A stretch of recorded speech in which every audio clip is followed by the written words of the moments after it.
Doctor Mohammad Yunus যদি সত্যি সত্যি এই গুঞ্জন যদি সত্য হয় যে তিনি যে কোনো মূল্যে পদত্যাগ করে চলে যাবেন, বিদায় নেবেন, এই শব্দ চয়নটা আপনার আমার জন্য, বাংলাদেশের ভাগ্যাকাশের জন্য মেঘাচ্ছন্ন ছাড়া আর কিছুই নয়।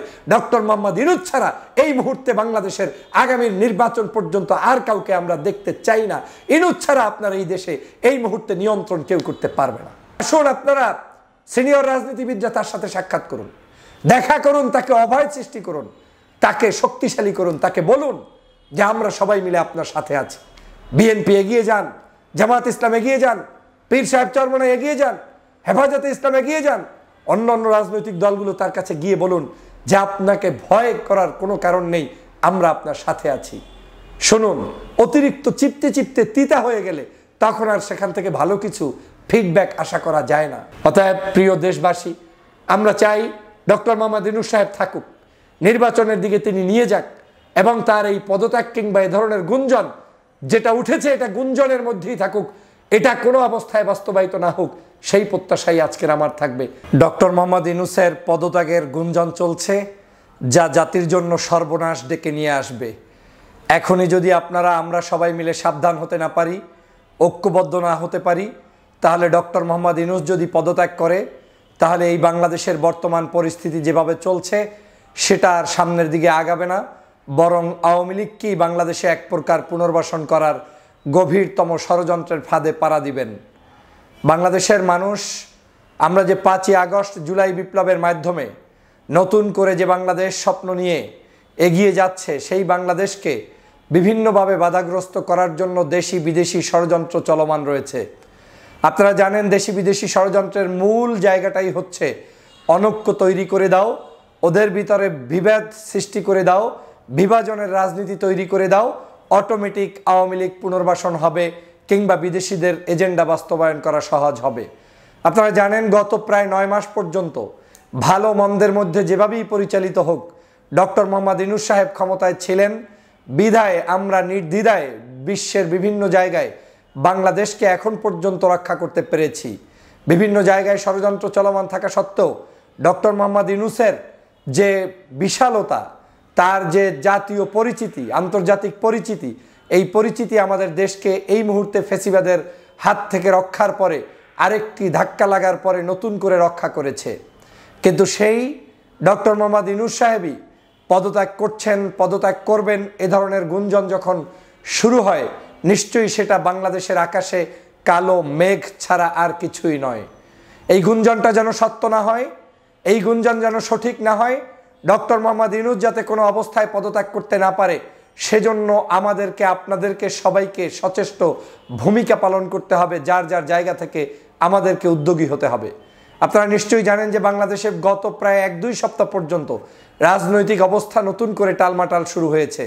এখানে একে অপরের বিষোদ্গার গাওয়া, এক দল আর এক দলের পিছনে লেগে থাকা, ছাত্রদের নেতৃত্বে ছাত্রদের দলের মধ্য থেকে যারা উপদেষ্টা, তাদের পক্ষ থেকে একটি দলকে কটূক্তি করে সেই স্বাধীনতা যুদ্ধের ইতিহাসকে টেনে এনে মিথ্যাচার, আওয়ামী লীগ, শেখ হাসিনার মতো সেই সকল উদাহরণ টেনে এনে তাদেরকে কটূক্তি করা, বিভিন্নভাবে হ্যায় প্রতিপন্ন করা, এরপরে বিএনপিকে নিয়ে কটূক্তি করতে গিয়ে শহীদ রাষ্ট্রপতি জিয়াউর রহমানকে নিয়ে জিয়াবাদের বিভিন্ন ধরনের মিথ্যাচার করে জিয়াবাদ, শেখ মুজিববাদ, এই মুজিববাদ জিয়াবাদ একত্রিতকরণ, এবং এমন কিছু বক্তব্য বাংলাদেশে এসেছে যে বাংলাদেশের রাজনৈতিক অঙ্গনে একে অপরের পিছনে শব্দ চয়নে ফুল ঝুরি বসে যাচ্ছে।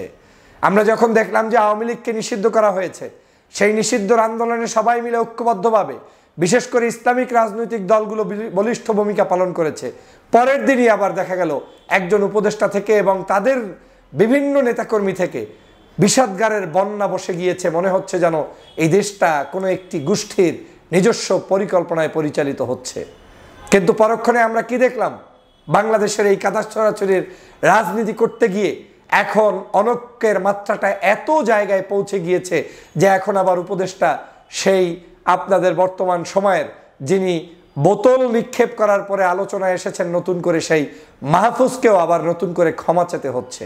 তিনি বলছেন তার পূর্বের যে কোনো শব্দ চয়নের জন্য তিনি মাফ চান, জাতীয় ঐক্যের স্বার্থে সবকিছু ভুলে গিয়ে সবাইকে মিলে কাঁধে কাঁধ মিলিয়ে ঐক্যবদ্ধ হতে হবে। আপনারা জানেন গতকালকে সেনাপ্রধান ইতিমধ্যেই বিবৃতি দিয়েছেন যে বাংলাদেশে ডিসেম্বরের মধ্যেই নির্বাচন করার পক্ষে তারা সায় দিয়েছেন এবং বাংলাদেশে কোনো ধরনের অনৈতিক কার্যক্রম, বিশৃঙ্খল পরিবেশ সহ্য করা হবে না, সেটার ব্যাপারে তিনি সবাইকে উদাত্ত আহ্বান জানিয়েছেন। অন্যদিকে আপনারা জানেন জামাতের আমির ডাক্তার শফিকুর রহমান সাহেব তিনি বারবার তার ফেসবুক পোস্টে ঐক্যের কথা বলে যাচ্ছেন, শান্ত হওয়ার আহ্বান জানাচ্ছেন, ঐক্যবদ্ধ হতে বলছেন। অন্যদিকে ইশরাকের আপনারা জানেন যে মেয়র ঘোষণাকে কেন্দ্র করে রাস্তা দখল করা আন্দোলন সংগ্রাম এবং সেই সংগ্রামের অবস্থায়ও আবার তিনি যখন দুজন উপদেষ্টার পদত্যাগ চাইলেন তখন কিন্তু আবার বিএনপির পক্ষ থেকে বিশেষ মেসেজ পেয়ে রাজপথ ছেড়ে দিয়ে এখন আবার তারা কিন্তু নতুন করে শপথের অপেক্ষায় বসে আছেন। এক বাক্যে আপনি বলতে পারেন সমস্ত রাজনৈতিক দলগুলোর নেতারা ইতিমধ্যেই উপলব্ধি করতে পেরেছেন সামথিং গোয়িং অন, যে কোনো সময় যে কোনো কিছু ঘটতে পারে। বিধায় সবাই সতর্ক অবস্থানে এখন ঐক্যের বাণী শোনাচ্ছেন এবং ঐক্যবদ্ধ হওয়ার জন্য আহ্বান রাখছেন।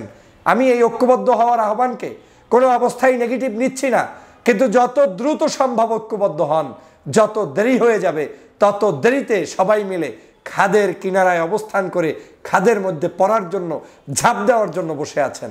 এই বাংলাদেশকে নিয়ে এখন পর্যন্ত ষড়যন্ত্র চলমান।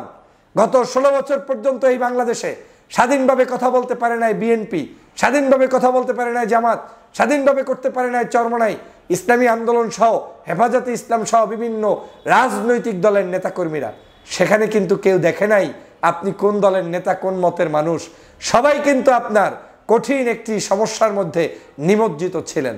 আমাদের কি উচিত ছিল?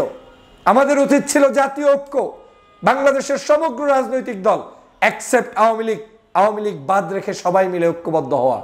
আমি ভাবছিলাম মাঝে মাঝে যে ডক্টর মোহাম্মদ ইউনূস আমাদের এই সকল অসঙ্গতি দেখে, হিংসা বিদ্বেষ দেখে ওনার মতো ভদ্রলোক কখন না জানি কাগজপত্র ছেড়ে দিয়ে উনি ওনার জায়গায় চলে যান যে বাপুরে আমার এই সব কাজ লাগবে না।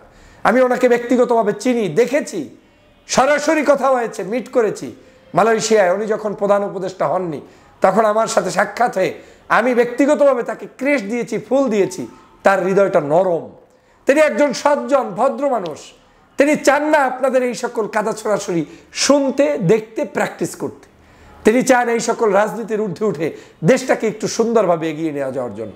ভাবতে পারেন আজকে যদি উপদেষ্টা পরিষদ ভেঙে চুরে চুরমার হয়ে যায়, এই উপদেষ্টা পরিষদের প্রধান উপদেষ্টা যদি বিদায় নিয়ে কোনো অবস্থায় যে কোনো মূল্যে রাগ করে, অভিমান করে কিংবা আমাদের এই সকল ঝইঝামেলার কারণে তিনি বিদায় নিয়ে যান, তাহলে এই দেশের আগামী 6 মাস কি ঘটতে পারে ভাবতে পারেন? 6 মাস তো পরের কথা, আগামী 3 মাসের মধ্যে কি ঘটতে পারে ভাবতে পারেন? অতএব সাবধান হয়ে যেতে হবে, সাবধান হয়ে যেতে হবে।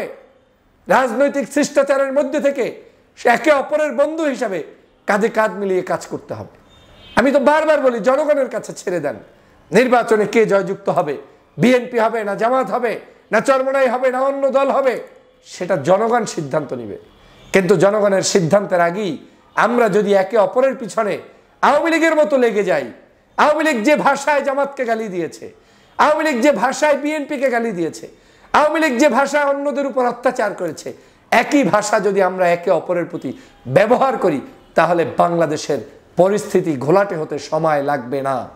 আমি বারবার বলেছি আমাদের বিভিন্ন দলের মধ্যে পার্শ্ববর্তী দেশ তাদের এজেন্ট ঢুকিয়ে দিয়েছে, ঢুকিয়ে দিয়ে তারপরে বিভিন্ন টকশোতে আলোচনায় অনৈক্যের বীজ তৈরি করা শুরু করেছে।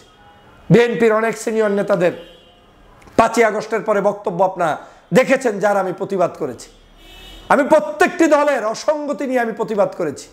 যারা আলেমদের বিরুদ্ধে বলেছে, তাফসির মাহফিলের বিরুদ্ধে বলেছে, এরপরে ইসলামী রাজনৈতিক দলগুলোর বিরুদ্ধে বলেছে, আমি প্রত্যেকের প্রতিবাদ করেছি।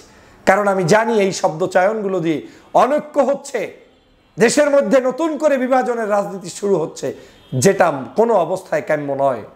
প্রিয় সহযোদ্ধা ভাইরা, আজকের এনসিপিও বুঝতে সক্ষম হচ্ছে, ছাত্র জনতাও বুঝতে সক্ষম হচ্ছে।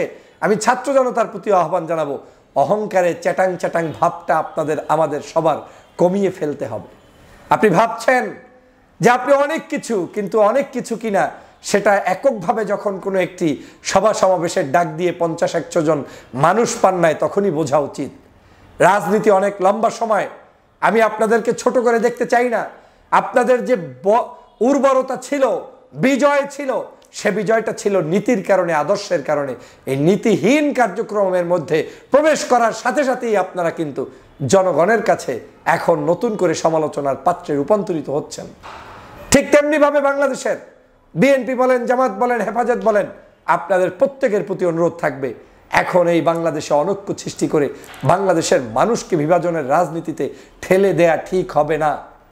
বাংলাদেশে আইন যার মতো তার মতো ব্যবহার করা ঠিক হবে না।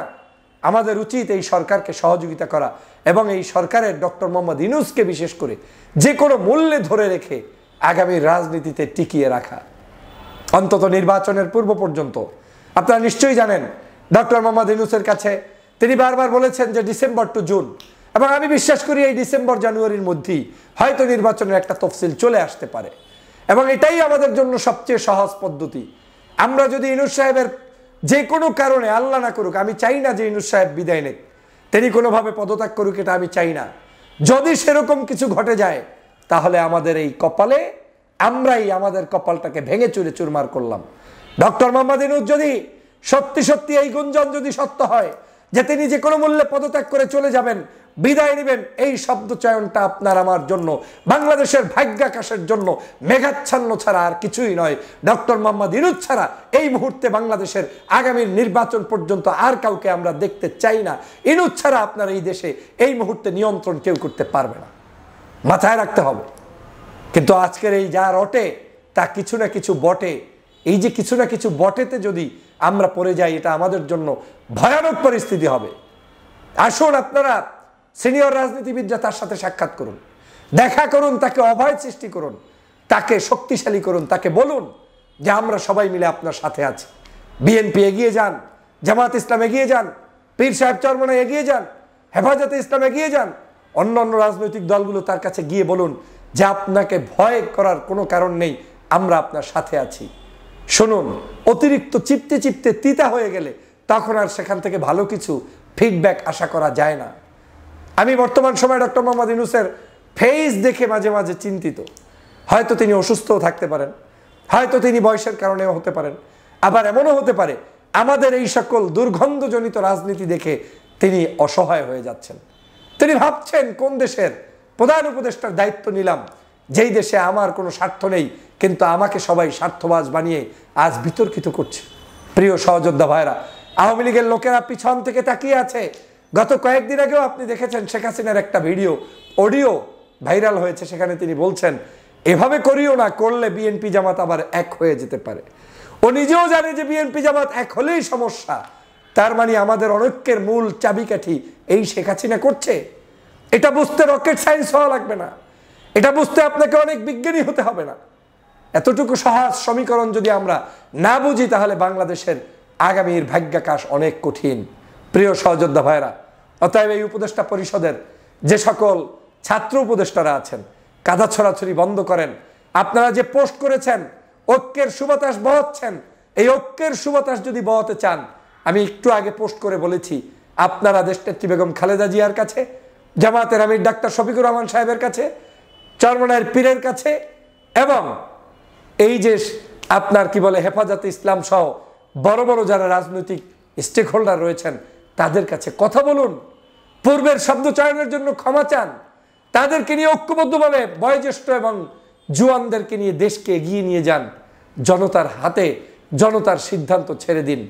নিজেরা নিজেদেরকে অনেক কিছু মনে করে কোনোভাবেই পার পাবেন না, কারণ জনগণ কিন্তু এগুলো পছন্দ করে না। আর আপনাদের কারণেই আজকের হয়তো ডক্টর মোহাম্মদ ইউনূসকে এই সকল বিড়ম্বনায় পড়তে হচ্ছে। অতএব আপনারাও সাবধান হন। সব জায়গায় কাউন্টারে যাবেন না, একদিনই রাজনীতিবিদ সাজতে যাবেন না, একদিনই মহাপণ্ডিত হয়ে দেশ পরিচালনার দায়িত্ব বুঝতে যাবেন না। বাংলাদেশকে নিয়ে গভীর ষড়যন্ত্র চলছে, আপনাদেরকে সংযত আচরণ করতে হবে। শিক্ষা অর্জন করুন গত কয়েক মাসের রাজনীতি থেকে।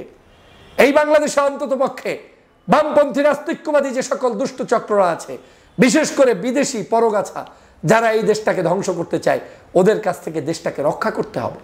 এদের সকলের কিন্তু আপনাকে মনে রাখতে হবে, মেজরিটি পিপল যেই দিকে, সেই মানুষগুলোকে আপনি অবজ্ঞা করে তাদেরকে বিতর্কিত করে দেশ শান্তিপূর্ণভাবে চালাতে পারবেন না, পারবেন না, পারবেন না। অতএব প্রিয় দেশবাসী, আমরা চাই ডক্টর মোহাম্মদ ইউনূস সাহেব থাকুক, নির্বাচনের দিকে তিনি নিয়ে যাক, এবং তার এই পদত্যাগ কিংবা এ ধরনের গুঞ্জন যেটা উঠেছে এটা গুঞ্জনের মধ্যেই থাকুক, এটা কোনো অবস্থায় বাস্তবায়িত না হোক, সেই প্রত্যাশাই আজকের আমার থাকবে। ভালো থাকবেন, সুস্থ থাকবেন।